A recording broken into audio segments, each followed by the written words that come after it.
In today's show, we look ahead to Thursday in the NBA, streaming options, what we're watching for, injury updates. Michael Bolton. Thanks, Josh. It's Michael Bolton here, and it's time for another episode of the Locked On Fantasy Basketball Podcast. Let's get to it. Let's get to it, indeed. You are Locked On Fantasy Basketball, your daily fantasy basketball podcast, part of the Locked On Podcast Network.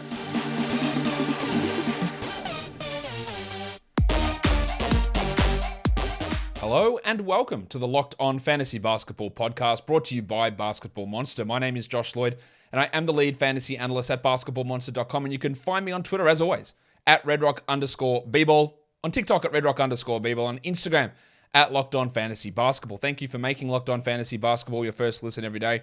We are free and available on all platforms. We're here to look at Thursday's games. There are 6 on, a little bit busier than usual Thursday in the NBA. So let's talk about those games and what we can expect for the rest of the week. Wani. Let's get it on, Gilly. All right, first game, Cavs Pacers. Cleveland are 4.5 point favorites in this one. We know that Dean Wade is out, Ricky Rubio is out, Daniel Tice is out, and Kendall Brown is out, and Robin Lopez is questionable. So realistically, not anything to care about injury-wise. So no offense to those guys and their families, but this doesn't really impact a huge amount for us. There's nothing major going on here. What we do want to watch on the Cavs side of things is Donovan Mitchell. He's done. He's good. He had been really good. And I believe he's outside the top 100 over the last week because a lot of what he was doing was insane in terms of shooting numbers. We've already seen the assists high from the start of the year drop off, and the shooting has dropped back. Now, I don't think he's a buy low because no one's going to sell him at a cheaper price. But I think we're not going to see him finish the season as a top 10 or top 15 guy, and probably not even a top 20 guy would be my guess. And that's totally okay because what he was doing was stuff that was just so well above anything he's ever done in his life, shooting percentage-wise, that it was bound to even off. But let's see what happens here. Maybe he proves me wrong and goes back to being this elite, absolutely high energy, high efficiency player. I also want to watch Lamar Stevens. Not really, I don't want to watch him, but I want to watch Lamar Stevens, Isaac Okoro, and Chetty Osman, and how they play those minutes out there at the starting 3, and even Karis LeVert, who, let's be honest, has been dreadful of late and is barely playing minutes. He's played 20 and 21 the last 2 games, LeVert, which is not good enough. Obviously, we're dropping LeVert, but the fact that 4 of those guys are in the mix for those minutes, there's 4 different players in the mix for minutes there, it does make it hard to really get interested, I guess, in streaming those players. There's just too many guys around there that are cutting into, even that's for deep leagues, there's just too many guys that cut into their own playing time for us to they get overly excited about it. So yeah, that's what we're looking at in the Cavs side of things. On the Pacers, Aaron Nesmith, who I think is really just a fringe 12-team league player. He has had some foul issues and injury issues the last 2 games, but 22 and 19 minutes isn't good enough. He missed an injury the 3rd game prior to that. Will he start? Probably. Is he a 12-team must roster? No. But let's see if he can change our mind. Let's see what his playing time looks like. Let's see how they run that rotation. I also want to watch Miles Turner, who, for some reason, hasn't hit 30 minutes in the last 3 games. In fact, has had 25 minutes in each of the last 3, which is bad from a coaching perspective, but also frustrating from a fantasy perspective. His block number is also way down. Are they trying to force Jalen Smith into minutes, which is asinine? I don't know. But we want to watch what's going on here with Miles Turner. I think he's a buy low. I'm pretty sure he is. But 25 minutes a night is stupid. So let's see what they do. That is a key thing to watch. The Thunder and the Hornets is the next game. The Hornets are 1 point favorites in this one in Charlotte. In terms of injuries, there's more that are important here. Alexei Pokusevski is out. He's probably out for the next week or 2. Robinson Earl is out. Usman Dieng is out. Cody Martin is out in Charlotte. And then you've got Dennis Smith, who's been out forever, and Nick Richards, who's missed the last 2 with that ankle sprain. We don't know the status there. Kelly Oubre also missed last game with a hand sprain. Not sure whether he's going to be ready to go for Thursday. What we want to watch on the Thunder is what happens with Poku's minutes. They started Mike Muscala in the second half of last game. Darius Baisley is another option, and the other one is Eugene Omoruyi. These are not fantastic options, but Muscala could, in 25 minutes, could be a 12-10 league guy. I would not take the plunge on it. I don't really think that it's likely it's going to be great or massive or anything like that moving forward. I don't expect that, but there are options that they can use with different players Even someone like a Jalen Williams, the Pig Williams, he's been pushed up from the G League. So I just think there's going to be a bunch of mediocre players getting those minutes. But I think Muscala is probably the best fantasy option there. I want to watch the other Jalen Williams, though, the good Jalen Williams, the Bronco Jalen Williams. Broncos country, let's ride. Because his minutes are pretty consistent. He's getting 30 a night every night. And last game with Lou Dort ill and Josh Giddey not playing that much, Williams was great. Is he a must-roster 12-team league guy? You know my thoughts on this. It hasn't changed. Is he must-roster? No. Is he a guy to grab? Sure. If you're in a strong position and can deal with top 160 performances with the occasional top 100 game thrown in there, with the hope that the top 100 games or top 120 games get moved more into the majority as the season moves forward. But I was really impressed last game, and we've gone from a situation where minutes were inconsistent to now they're being completely consistent, and now we need production to jump up. And I think it can happen. For the Hornets, I want to watch Terry Rozier. Like, can he miss 10 shots, 12 shots? Maybe we get 20 shots missed? I hope so. That would be sick if we could get that from Rozier. But in all reality, I just want to see him improve. I just want to see the shots start to go in. I want to see this Hornets team make sense. I want to see him start to do something good. Because, yes, he's been a huge disappointment. I still think he's somewhat of a buy low, but my expectations on him, where I got convinced he was a good shooter, and he's not, I've reset them to be maybe he's an okay shooter. Like, I just don't know what to... I think he's going to improve. I think the shooting is going to improve still. But I've been saying that for 10 weeks, and it hasn't. So maybe it doesn't. I also want to watch the backup center position. Oh, hi, Mark. Mark Williams has played really well the last two games with Nick Richards out.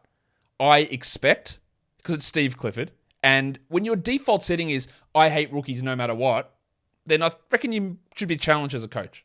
And that's what Steve Clifford's is. I hate rookies. Doesn't matter what they do, I hate them. So I expect that Nick Richards will come in and be the backup center when he returns from injury. But I want to see what Williams can do. If he's banished back to the G League, if Richards return, do we see Plumlee ever get benched? Of course not, because he's too good, the cockroach. Hall of Fame legend, Mason Plumlee. When we're the worst team in the league, we've got to run out the worst starting center in the NBA at all costs. Even at the cost of development. That's it. If we can eke out one win every 3 weeks, why wouldn't we? That's just logic, surely. So let's watch what Mark Williams does. Let's see how he looks, because there will be a situation at some point, I hope. Actually, not true. I hope, scrap that. I was going to say I hope, and Mason Plumlee gets hurt. I don't hope he gets hurt. I hope that they just try to see what Williams can do, or even Richards. But we want to get an idea of how he plays in the NBA, and I think he's been impressive the last 2 games. Impressive enough to make me feel that if he did get a starting role, he would be okay in that spot. Today's episode is brought to you by Rocket Money. If your New Year's goals are to manage your budget better and save money, you need Rocket Money. Rocket, we can't think. Sorry, mate. Come on. Rocket Money, formerly known as Truebill, is a personal finance app that finds and cancels your unwanted subscriptions, monitors your spending, and helps you lower your bills, all in one place. Over 80% of people have subscriptions that they forgot about, like that streaming service you bought to watch just one show on, or that free trial that you never even used. Rocket Money will quickly and easily identify your subscriptions for you, so you can stop paying for the ones that you don't want. Stop throwing your money away, cancel unwanted subscriptions, and manage your expenses the easy way by going to rocketmoney.com/lockedonnba. That's rocketmoney.com/lockedonnba, rocketmoney.com/lockedonnba. Grizzlies Raptors. Memphis are 2-point favorites here on the road. Injury-wise, Otto Porter is out. For Memphis, they're clean. No one's hurt there. But in Toronto, there are some big situations we need to monitor. One of those is Fredros Van Vliet, who's dealing with back issues. I would expect that he misses, but he's listed questionable. Precious Achiuwa has been upgraded to questionable with that ankle problem, while Christian Koloko, they officially listed him questionable, but said he needs an MRI on his knee. So there's no way he's playing. Surely not. Anyway, even if he was healthy, he wouldn't play most nights anyway, especially if Achiuwa is back. So what we're going to watch on the Grizzlies side of things is Dylan Brooks. He was dreadful last game. He's dreadful a lot of games, but he is an impactful defender. But with Desmond Bane back, I don't think you need to hold on to Dylan Brooks. I think you can move on from him pretty comfortably. I also watched Tyus Jones, who only played 13 minutes last game, which obviously is annoying, right? Especially if you are in that luxury stash situation where you're holding him, waiting to see what happens with JAR or blowouts or injuries and all that sort of stuff. I still think that if you are 1 or 2 in a league, you can hold on to him. But if you're 4 or 5 and the matchups become harder to win by having some sort of dead weight on your team, then I get moving on from Tyus. He is really a luxury stash, and by luxury, you have to be in a good spot to have that luxury of holding on to him. But let's see if he gets more than the 13 minutes that he got last game, which was, of course, a blowout. On the Toronto side of things. Nice, Gary Trent. If Van Vliet is out, I expect Trent's minutes to go up. He is still a real soft hold. But when this team is healthy, if Achua's there, if Van Vliet is there, I think Trent plays 22 minutes and isn't a 12-team league player. But for now, he is. I also want to watch Malachi Flynn, because if Van Vliet is out, they will probably start Flynn. Or even if they don't, he's a 27-minute-a-night option, I would guess, because his minutes have been up, even with Trent and Van Vliet playing. In fact, over the last, 6 games, 28, 37, 17, 26, 23, 26. All those games have had Achua out, yes, but only 3 of those games, or 4 of those games have had Trent out, and in the last 2 that Trent's played, we've still got good minutes from Flynn. And if Van Vliet misses, he does become an option that we need to pay some attention to. I don't know that he's a great, well, actually, I know that he's not a great long-term guy, but in the short term, there might be something here, at least for Thursday. The next game we look at is the Clippers. They are taking on the Boston Celtics. This will be a good indication to how real the Clippers actually are. The Celtics are 5.5-point favorites. There is no one ruled out in this game, apart from Gallinari, of course, who's out for the season. And the only guy who's listed questionable at the moment is Peyton Pritchard. John Wall rested last game, so he should be ready to go. On the Clippers side of things, I want to see the minutes. What happens with Nico Batum, who's been really good lately? He is getting fantasy value through steals and blocks with some good three-point shooting, but there's, the usage for him is low, but he played 28 and 27 minutes on the back-to-back. Does he get those minutes? Do they take Terrence Mann out of the rotation? Those last 2 games where he played 28 and 27, Batum, one of them Wall was out, one of them Kawhi was out. So literally, this is a fully healthy team. What does Batum's playing time look like? Who is the guy that misses out? Because the last time they were fully healthy, he played 20 minutes. So we do need to watch that, because 20 minutes is not enough. The same goes for Norman Powell and Luke Kennard. What's their playing time look like? And then Ivica Zubac, who we thought was losing minutes, but then he's played 34, 41, 31 in the last 3 games. I mean, cool. How we can judge that, I don't know. They will probably need 30 of him going up against Rob Williams and Al Horford, of course. But they could just as easily push him to 24. It is really tough to get a full grasp on how his playing time looks game to game. For the Celtics, Malcolm Brogdon, it looked like Malcolm Brogdon was sitting as a really good 27-minute-a-night player, and in the last 4 games, they've said no. 3 games. 17, 17, 20. His minutes have gone, right? 30, 31, 30. Oh, that's great. 17, 17, 21. Oh, that's bad. So, how do they use him? Is it White or is it Brogdon? Or is it the fact that Rob Williams is back? Is that impacting Brogdon? Well, I don't know, because those 3 30-minute games came when Williams played. And then Williams still played, and he went back way down. There's no rhyme nor reason for those minutes. So we're watching Brogdon, but that's also Derek White, because those guys are interchanging minutes. In the end, I don't think either of them are 12-team league guys, because I think there's going to be too much oscillation between value there. But we want to watch it. I also want to watch Rob Williams, who was really good last game. He still only played 21 minutes. When does he get a chance to start? Will he get more minutes than Grant Williams? He should. How slow are they going to be in easing him into at least 25 minutes? But we got that glimpse last game, which probably closed the buy low window, I would say. Knicks and Spurs is the next one. We know that RJ Barrett is out for at least a week with that finger laceration. Must have been a pretty bad cut to put you out for a week. Obi Toppin is out. The other one we don't know is Jalen Brunson. I have doubts that Brunson's going to play. He wasn't even able to do shoot around in that game for Tuesday. I think he's out, but I don't know that. But what I do want to watch, on the Spurs side of things, Devin Vassell left last game early, and then Doug McDermott missed. I think there's a risk with Vassell, not with McDermott, but I think there's a risk with Vassell. We need to watch that. I think Quickley's a great ad. Not only do we have Barrett out, but there's a chance Brunson's out. So Quickley might move to the bench if Brunson returns, but there's still probably 28 minutes or so there. What they do, though, how do they replace Barrett? Because they replaced him with Juice McBride last game, who is a point guard. So they went McBride, Quickley, and Grimes. So maybe they start Quickley, or do they dust off Cam Reddish? Now, I'm critical of Tom Thibodeau. I don't know if you've ever heard me criticize him. I'm pretty critical of him.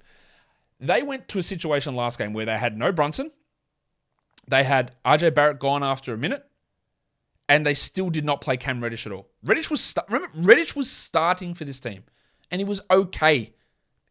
So once Tom moves him out of the rotation, is this guy just dead? Like, what are you even turning up for games for, Cam?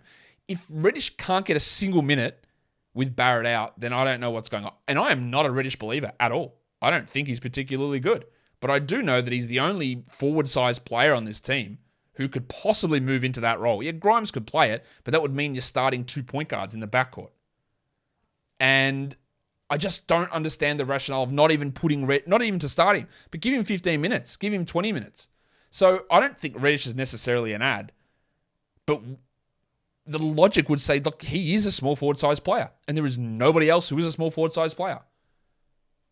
I could see old mate Tom Thibodeau starting Sims and Robinson, pushing Randall to the 3, versus starting Reddish or playing him 15 minutes. I could see that sort of stupidity happening. But there is something that's going to have to open up. Quickley's an ad, no problem with that. Reddish isn't, but logic with a common sense coach who doesn't play a player 51 minutes would suggest that, yeah, look, let's give Cam a shot here. Another shot. What did he do? Like, did Reddish like fart in Thibodeau's face on the bench and he's been banished now? He wasn't that bad when he played. So, I don't know. I know I'm going on about Cam Reddish, a player who I don't think is particularly good. But that's the balance, isn't it? It's the immovable force. What is it? The irresistible force versus the immovable object. A player I don't think is good versus a coach I don't think is good. Which one do I criticize more? On to the Spurs.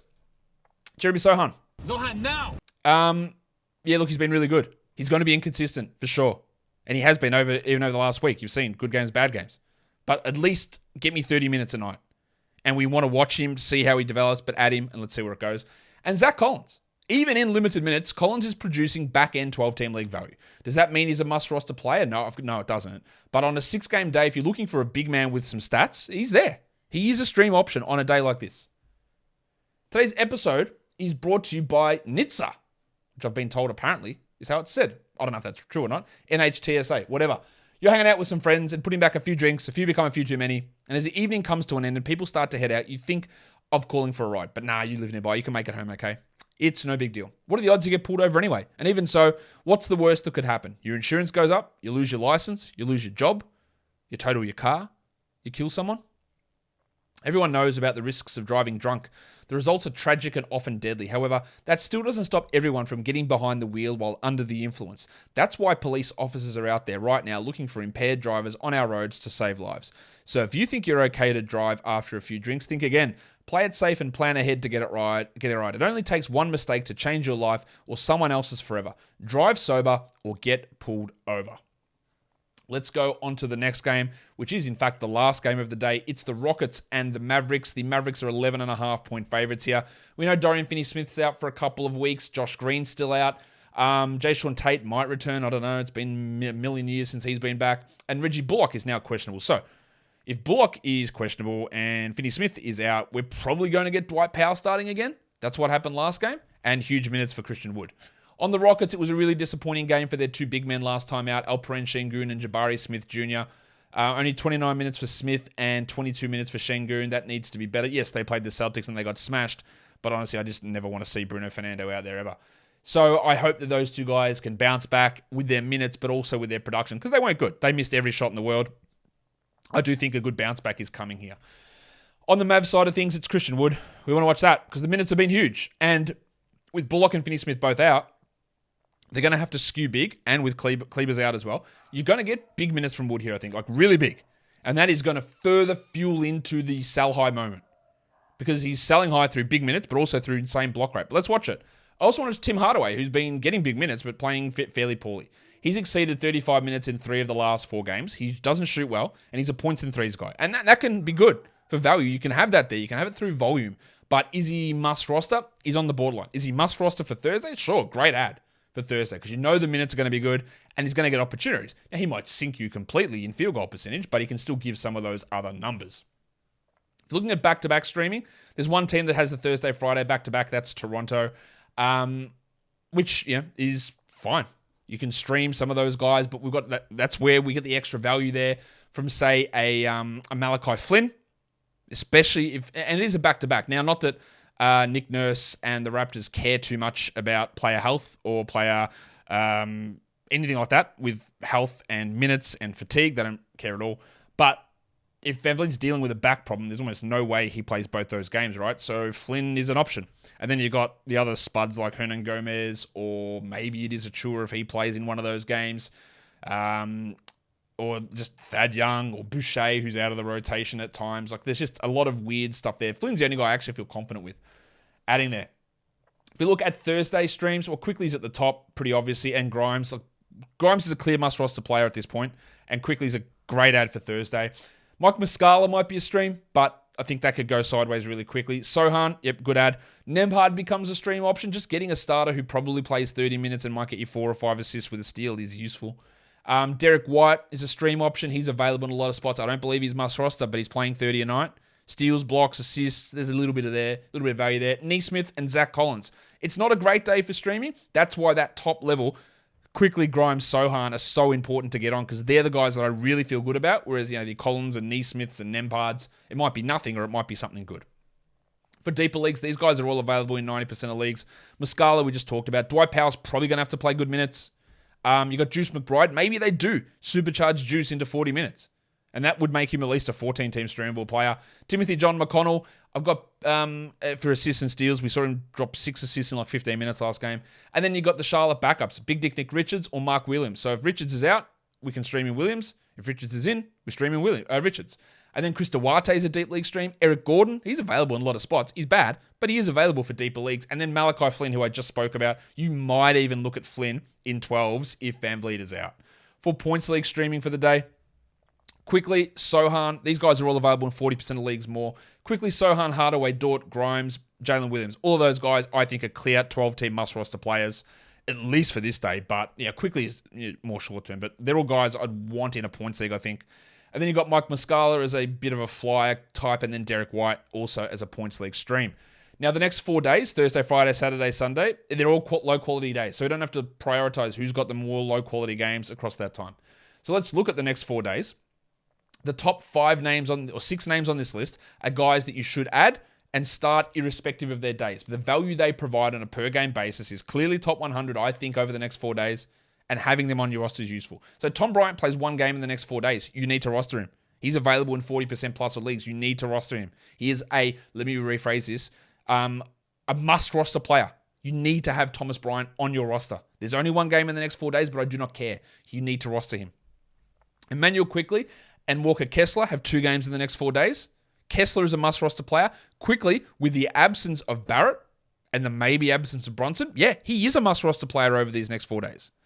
Then you got Markelle Fultz, who only plays once, but again, I don't care. He should be rostered. And Quentin Grimes has got 2 games, should be rostered. Naz Reid has 2 games, should also be rostered. The value of these guys is up because of injuries, because of value, because of people not realizing that they're useful enough over these next 4 days. And then there's Brandon Clark, who plays 3 games in 4 nights. Now, on a per game basis, that's not really useful. But if you're looking to maximize games played, well, Clark is it. Like, that is 3 games of value. It might only be 18 minutes a night, but the 3 games versus some teams that only play 1 game, that might give him that advantage. And then there's Malik Monk, who's got 2 games over the next 4 days. I think this is where he sits as a schedule stream sort of player. We don't know Sabonis' status. He's got 26 and 27 minutes the last 2 games, Monk. And he can struggle with efficiency, we know. But there is at least some appeal there to streaming. But there are other guys who I would prefer. And that will do it for today's show. Don't forget to follow this podcast on Apple Podcasts, Google Podcasts, Stitcher, Spotify, and on the Odyssey app. And on YouTube, thumb it up. Subscribe. Ring the bell and leave your comments below. Guys, we are done here. Thank you so much for listening, everyone. See ya.